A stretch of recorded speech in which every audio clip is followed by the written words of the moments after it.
ತಾಮ್ರದ ಉದ್ಧರಣದಲ್ಲಿ ಸಾರವರ್ಧಿಸಿದ ಅದುರಿಗೆ ಇದನ್ನು ಸೇರಿಸಿ ಕಿಟ್ಟವನ್ನು ಹೊರತೆಗೆಯುವರು. ಮರಳು. ತಾಮ್ರದ ಉದ್ಧರಣದಲ್ಲಿ ದೊರೆಯುವ ಕಿಟ್ಟ ಫೆರಸ್ ಸಿಲಿಕೇಟ್. ಸಲ್ಫೈಡ್ ಅದಿರಿನಿಂದ ತಾಮ್ರದ ಉದ್ಧರಣದಲ್ಲಿ ಬಿಡುಗಡೆಯಾಗುವ ಅನಿಲ SO2. ಫೈರೈಟ್ಸ್ ಅದಿರಿನಿಂದ ದೊರೆಯುವ ತಾಮ್ರ ಬೊಬ್ಬೆ ತಾಮ್ರ. ತಾಮ್ರದ ಅದಿರುಗಳು ತಾಮ್ರದ ಫೈರೈಟ್ಸ್ CuFeS2. ತಾಮ್ರದ glance Cu2H. ಕ್ಯೂಫ್ರೈಟ್ Cu2O. ಮೆಲಕೈಟ್ CuCO3 CuOH2. ಅಜುರೈಟ್ 2CuCO3 CuOH2. ಕಬ್ಬಿಣದ ಅದಿರುಗಳು haematite Fe2O3. Magnetite Fe3O4. Limonite Fe2O3H2O. Siderite FeCO3. ಸೋಡಿಯಂನ ಅದಿರುಗಳು rock salt NaCl. Borax Fa2B4. O7 10H20. Chile saltpetre NaNO3. Magnesium ಅದಿರುಗಳು magnesite MgCO3. Dolomite CaCO3 MgCO3. Carnallite KCl MgCl2 6H2O. Epsom salt MgSO4 7H2O. ಕ್ಯಾಲ್ಸಿಯಂನ ಅದಿರುಗಳು ಸುಣ್ಣಕಲ್ಲು CaCO3. Fluorspar CaF2. Gypsum CaSO4 2H2O. Aluminium ಅದಿರುಗಳು bauxite Ai2O3 2H2O. Corundum Ai2O3. Dolomite CaCO3 MgCO3. Cryolite Na3AiF or 3NaFAlF3. ಸತುವಿನ ಅದಿರುಗಳು zincite ZnO. Calamine ZnCO3. ಜಿಂಕ್ಲೆಡ್ ZnS. ಬೆಳ್ಳಿ ಅದಿರುಗಳು ruby silver 3Ag2S Sb2S3. Silver glance ರೇ argentite Ag2. Horn silver AgCl. ತಾಮ್ರವನ್ನು ಶುದ್ಧೀಕರಿಸುವ ವಿಧಾನ ವಿದ್ಯುತ್ ವಿಶ್ಲೇಷಣೆ. ತಾಮ್ರದ ಶುದ್ಧೀಕರಣದಲ್ಲಿ ಬಳಸುವ ವಿದ್ಯುತ್ ವಿಭಾಜ್ಯ ತಾಮ್ರದ ಸಲ್ಫೇಟ್. ತಾಮ್ರದ ವಿದ್ಯುತ್ ವಿಶ್ಲೇಷಣೆ ಇಲೆಕ್ಟ್ರೋಲಿಟಿಕ್ ಎಲ್ಲಿ ಕ್ಯಾಥೋಡ್ ಋಣಾಗ್ರವಾಗಿ ಇದನ್ನು ಬಳಸುತ್ತಾರೆ. ಶುದ್ಧ ತಾಮ್ರದ ಫಲಕ. ತಾಮ್ರದ ವಿದ್ಯುತ್ ವಿಶ್ಲೇಷಣೆಯಲ್ಲಿ ಆ್ಯನೋಡ್ ಧನಾಗ್ರವಾಗಿ ಇದನ್ನು ಬಳಸುತ್ತಾರೆ. ಅಶುದ್ಧ ತಾಮ್ರದ ಫಲಕ. 100% ಶುದ್ಧವಾಗಿರುವ ತಾಮ್ರವನ್ನು ಪಡೆಯುವ ವಿಧಾನ ವಿದ್ಯುತ್ ವಿಶ್ಲೇಷಣೆಯ ವಿಧಾನ. ಅತ್ಯುತ್ತಮವಾದ ಉಷ್ಣ ಮತ್ತು ವಿದ್ಯುತ್ ವಾಹಕ ಬೆಳ್ಳಿ. ಉತ್ತಮವಾದ ಉಷ್ಣ ಮತ್ತು ವಿದ್ಯುತ್ ವಾಹಕಗಳ ವಿಷಯದಲ್ಲಿ ಬೆಳ್ಳಿಯ ನಂತರದ ಸ್ಥಾನ ತಾಮ್ರ. ಬೊಬ್ಬೆ ತಾಮ್ರವನ್ನು ಶುದ್ಧೀಕರಣಕ್ಕೆ ಒಳಪಡಿಸಬೇಕು ಏಕೆ? ಇದು ಅಶುದ್ಧವಾಗಿದೆ. ಕಬ್ಬಿಣವನ್ನು ಈ ಕುಲುಮೆಯಲ್ಲಿ ಉದ್ಧರಿಸುತ್ತಾರೆ. ಊದು ಕುಲುಮೆ. ಸಾರವರ್ಧಿಸಿದ ಹೆಮಟೈಟ್ ಅದಿರಿನ ಜೊತೆ ಊದು ಕುಲುಮೆಗೆ ಹಾಕಲ್ಪಟ್ಟ ಇತರ ವಸ್ತುಗಳು ಸುಣ್ಣಕಲ್ಲು ಮತ್ತು ಕೋಕ್. ಪೂರಕದ ಘಟಕಗಳು ಸಾರವರ್ಧಿಸಿದ ಹೆಮಟೈಟ್ ಅದಿರು ಸುಣ್ಣಕಲ್ಲು ಕೋಕ್ಗಳ 8:1 ಮತ್ತು 4 ಮಿಶ್ರಣ. ಪೂರಕ ಜಾರ್ಜ್ನಲ್ಲಿ ಸುಣ್ಣಕಲ್ಲು ಬಳಸಲು ಕಾರಣ ಕ್ಯಾಲ್ಸಿಯಂ ನಿಲಿಕೇಟ್ನ ಕಿಟ್ಟ ಉಂಟಾಗಲು. ಕಬ್ಬಿಣದ ಉದ್ಧರಣದಲ್ಲಿ ದೊರೆಯುವ ಕಿಟ್ಟ ಕ್ಯಾಲ್ಸಿಯಂ ಸಿಲಿಕೇಟ್. ಕಬ್ಬಿಣದ ಉದ್ಧರಣದಲ್ಲಿ ಕೋಕ್ನ ಕಾರ್ಯ ಅಪಕರ್ಷಣಕಾರಿ. ಊದು ಕುಲುಮೆಯಲ್ಲಿ ದೊರೆಯುವ ಕಬ್ಬಿಣ ಬೀಡು ಕಬ್ಬಿಣ. ಕಬ್ಬಿಣದ ದ್ರವಣ ಬಿಂದು 1808 kg. ಊದುಕುಲುಮೆಯಿಂದ ದಿನವೊಂದಕ್ಕೆ ಸುಮಾರು ಎಷ್ಟು ಕಬ್ಬಿಣ ಉತ್ಪಾದಿಸಬಹುದು? 3000ರಿಂದ 6000 ಟನ್. ಶುದ್ಧ ಕಬ್ಬಿಣವನ್ನು ಪಡೆಯುವ ವಿಧಾನ ಬೆಸಿಮರ್ ವಿಧಾನ. ಅಲ್ಯೂಮಿನಿಯಂ ಬಾಕ್ಸೈಟ್ ಅದಿರಿನ ಸಾರವರ್ಧನೆಯಲ್ಲಿ ಅದಿರಿಗೆ ಬೆರೆಸುವ ದ್ರಾವಣ ಸೋಡಿಯಂ ಹೈಡ್ರಾಕ್ಸೈಡ್. ಅಲ್ಯೂಮಿನಿಯಂ ಬಾಕ್ಸೈಟ್ ಅದಿರಿನ ಸಾರವರ್ಧನೆಯಲ್ಲಿ ಸೋಡಿಯಂ ಅಲ್ಯೂಮಿನೇಟ್ಗೆ CO2 ಉಪಯೋಗಿಸಲು ಕಾರಣ ಅಲ್ಯೂಮಿನಿಯಂ ಹೈಡ್ರಾಕ್ಸೈಡ್ ಅನ್ನು ಗಟ್ಟಿಗೊಳಿಸಲು. ಅಲ್ಯೂಮಿನಿಯಂ ಉದ್ಧರಣವನ್ನು ವಿಧಾನದಲ್ಲಿ ಮಾಡುವರು ವಿದ್ಯುತ್ ವಿಭಜನೀಯ ವಿಧಾನ. ಅಲ್ಯೂಮಿನಿಯಂ ಉದ್ಧರಣದ ವಿದ್ಯುತ್ ವಿಭಜನೀಯ ವಿಧಾನದಲ್ಲಿ ಅಲ್ಯೂಮಿನಿಯಂ ಆಕ್ಸೈಡ್ ಅನ್ನು ಯಾವುದರಲ್ಲಿ ವಿಲೀನಗೊಳಿಸಲಾಗುತ್ತದೆ? ಕ್ರಯೋಲೈಟ್. ಅಲ್ಯೂಮಿನಿಯಂ ವಿದ್ಯುತ್ ವಿಭಜನೀಯ ವಿಧಾನದಲ್ಲಿ ಬಳಸುವ ಎಲೆಕ್ಟ್ರೋಲೈಟ್ ವಿದ್ಯುತ್ ವಿಭಾಜ್ಯ ಕ್ರಯೋಲೈಟ್.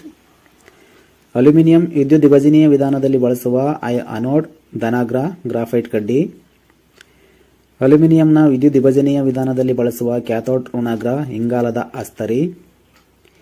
ಲೋಹಗಳ ಅಥವಾ ಲೋಹ ಅಲೋಹಗಳ ಸಮರೂಪ ಮಿಶ್ರಣ ಮಿಶ್ರಲೋಹ. ಘನದ್ರಾವಣ ಎಂದರೆ ಮಿಶ್ರಲೋಹ. ಹೈಡ್ರೋಕಾರ್ಬನ್ಗಳು. ಇಂಗಾಲ ಮತ್ತು ಜಲಜನಕದ ಸಂಯುಕ್ತಗಳು ಹೈಡ್ರೋಕಾರ್ಬನ್ಗಳು. ಇಂಗಾಲದ ಸಂಯುಕ್ತಗಳು ಸಾವಯವ ಸಂಯುಕ್ತಗಳು. ಆಹಾರ ವಸ್ತುಗಳೆಲ್ಲವೂ ಈ ವಿಧದ ಸಂಯುಕ್ತಗಳು ಸಾವಯವ ಸಂಯುಕ್ತಗಳು. ಇಂಗಾಲವಿಲ್ಲದ ಸಂಯುಕ್ತಗಳು ನೀರವಯವ ಸಂಯುಕ್ತಗಳು. ಸಸ್ಯ ಮತ್ತು ಪ್ರಾಣಿಗಳೆಲ್ಲವೂ ಈ ವಿಧದ ಸಂಯುಕ್ತಗಳಿಂದ ಆಗಿವೆ ಸಾವಯವ ಸಂಯುಕ್ತಗಳು. ಕಾರ್ಬನ್ ಸಂಯುಕ್ತಗಳನ್ನು ಅಭ್ಯಾಸ ಮಾಡುವ ರಸಾಯನಶಾಸ್ತ್ರದ ಭಾಗ ಸಾವಯವ ರಸಾಯನಶಾಸ್ತ್ರ. ಕಾರ್ಬನ್ನ ವೇಲೆನ್ಸಿ 4 ಟೆಟ್ರಾವ್ಯಾಲೆಂಟ್. ಸಾವಯವ ಸಂಯುಕ್ತಗಳಲ್ಲಿ ಉಂಟಾಗಿರುವ ಬಂಧಗಳು ಕೋವಲೆಂಟ್ ಬಂಧಗಳು. ಕಾರ್ಬನ್ ತನ್ನ ಪರಮಾಣುಗಳೊಂದಿಗೆ ಬಂಧಗಳನ್ನು ಏರ್ಪಡಿಸಿಕೊಂಡು ಸರಪಣಿ ರಚಿಸಿಕೊಳ್ಳುವ ಸಂಗತಿ ಕಿಟನೀಕರಣ. ಕಾರ್ಬನ್ನ ವಿವಿಧ ಸರಪಳಿಗಳು: 1 ನೇರ ಸರಪಳಿ, 2 ಕವಲು ಸರಪಳಿ, 3 ಮುಚ್ಚಿದ ಸರಪಳಿ.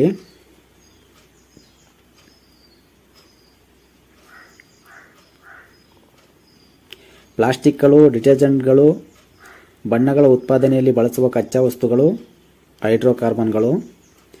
ಅತ್ಯಂತ ಸರಳ ಹೈಡ್ರೋಕಾರ್ಬನ್ ಮಿಥೇನ್.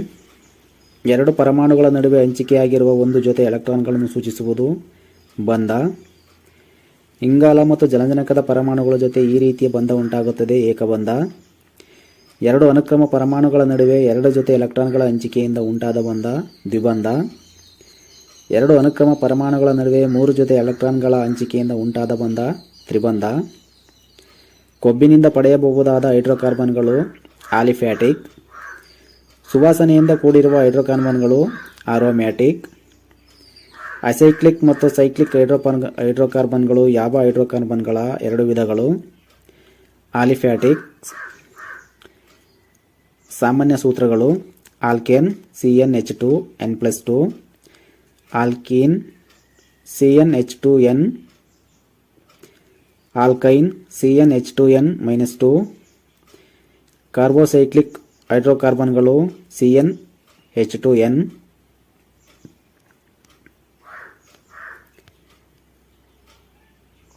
ಕಾರ್ಬನ್ ಪರಮಾಣುಗಳ ನಡುವೆ ಏಕಬಂಧಗಳನ್ನು ಹೊಂದಿರುವ ಸಂಯುಕ್ತಗಳು ಆಲ್ಕೇನ್.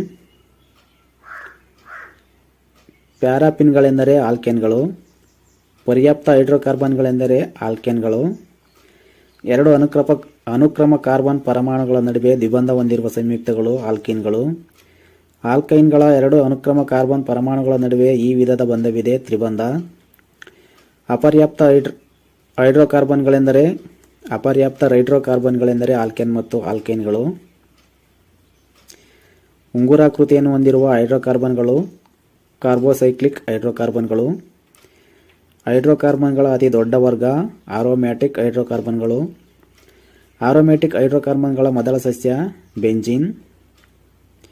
ಬೆಂಜಿನ್ನಲ್ಲಿ ಕಾರ್ಬನ್ ಪರಮಾಣುಗಳ ನಡುವೆ ಅನುಕ್ರಮವಾಗಿ ಈ ರೀತಿಯ ಬಂಧಗಳಿವೆ ಏಕಬಂಧ ಮತ್ತು ದ್ವಿಬಂಧ. ಬೆಂಜಿನ್ನನ್ನು ಮೊಟ್ಟಮೊದಲಿಗೆ ಯಾವುದರಿಂದ ಬೇರ್ಪಡಿಸಲಾಯಿತು? ತಿಮಿಂಗಲದ ಕೊಬ್ಬಿನ ಎಣ್ಣೆಯಿಂದ ದೊರೆತ ಅನಿಲದಿಂದ. ಬೆಂಜಿನ್ ಕಂಡುಹಿಡಿದವರು ಮೈಕಲ್ ಫ್ಯಾರಡೆ. ಬೆಂಜಿನ್ನ ರಚನೆಯನ್ನು ಸೂಚಿಸಿದವರು ಕೆಕುಲೆ 1865ರಲ್ಲಿ. ಬೆಂಜಿನ್ ಉಂಗುರಕ್ಕೆ ಒಂದು CH2 ಗುಂಪು ಸೇರಿಸಿದಾಗ ಉಂಟಾಗುವ ಸಂಯುಕ್ತ ಟಾಲಿನ್. ಸಾವಯವ ದ್ರಾವಕಗಳಾಗಿ ಸಾಮಾನ್ಯವಾಗಿ ಇದನ್ನು ಬಳಸುತ್ತಾರೆ, ಬೆಂಜಿನ್ ಮತ್ತು ಟಾಲಿನ್. TNT ಸ್ಫೋಟಕಗಳ ಉತ್ಪಾದನೆಯಲ್ಲಿ ಬಳಸಲಾಗುವ ಆರೋಮ್ಯಾಟಿಕ್ ಹೈಡ್ರೋಕಾರ್ಬನ್ ಟಾಲಿನ್. ಸಂಯುಕ್ತದಲ್ಲಿನ ಅಣುಗಳ ಜೋಡಣೆಯನ್ನು ವಿವರಿಸುವುದು ರಚನಾ ಸೂತ್ರ. ನೀರು ಬಹುಮುಖ್ಯ ಮೂಲ ಮಳೆ. ನಿಸರ್ಗದಲ್ಲಿ ದೊರೆಯುವ ಶುದ್ಧ ನೀರು ಮಳೆ ನೀರು. ಕೆರೆಬಾವಿಯ ನೀರಿಗೆ ರುಚಿ ಇರಲು ಕಾರಣ ಭೂಮಿಯ ಮೇಲೆ ಮಳೆ ನೀರು ಹರಿದು ಬರುವಾಗ ಭೂಮಿಯ ಪದರಗಳಲ್ಲಿರುವ ಕೆಲವೊಂದು ಲವಣಗಳು ಕರಗಿರುತ್ತವೆ. ಆಹಾರ ಪದಾರ್ಥಗಳಲ್ಲಿರುವ ನೀರಿನ ಅಂಶ. ಆಹಾರ ಪದಾರ್ಥ ಮತ್ತು ನೀರಿನ ಶೇಕಡಾವಾರು. ಹಣ್ಣು ಹಂಪಲು 60%, ಕುಂಬಳಕಾಯಿ 95%, ಆಲೂಗೆಡ್ಡೆ ಮತ್ತು ಮಾಂಸ 75%, ಮೊಟ್ಟೆ 75%, ಟರ್ನಿಪ್ ಕಟ್ಟೆ ಕೆಂಪು ಮೂಲಂಗಿ 95%, ಹಸಿರು ಬಟಾಣಿಕಾಳು 75%. ಮಳೆಗೆ ಮೂಲ ಕಾರಣ ಜಲಚಕ್ರ.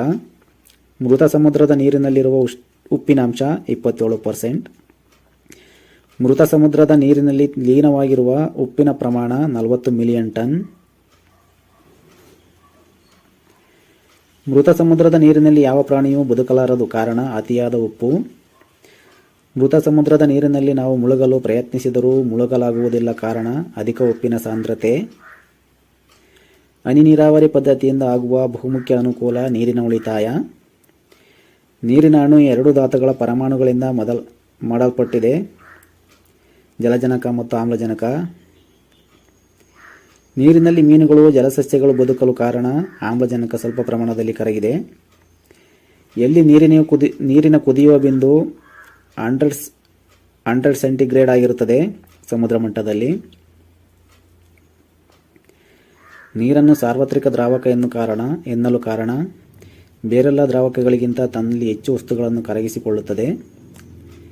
ಅನೇಕ ವಸ್ತುಗಳು ಸೇರಿ ನೀರು ಮಲಿನವಾಗುವ ಕ್ರಿಯೆ ಜಲಮಾಲಿನ್ಯ. ನೀರಿನ ಅಣುವಿನಲ್ಲಿರುವ ಆಮ್ಲಜನಕ ಮತ್ತು ಜಲಜನಕಗಳ ಅನುಪಾತ 1:2. ನೀರಿನ ಘಟಕಗಳನ್ನು ಪತ್ತೆ ಹಚ್ಚುವ ಪ್ರಯೋಗ ವೋಲ್ಟಾಮೀಟರ್.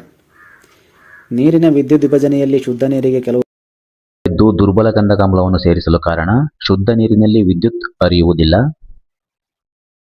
ಈ ವಿಡಿಯೋ ಇಷ್ಟ ಆದರೆ ಲೈಕ್ ಮಾಡಿ, ಶೇರ್ ಮಾಡಿ, ಸಪೋರ್ಟ್ ಮಾಡಿ, ಸಬ್ಸ್ಕ್ರೈಬ್ ಮಾಡೋದು ಮರಿಬೇಡಿ.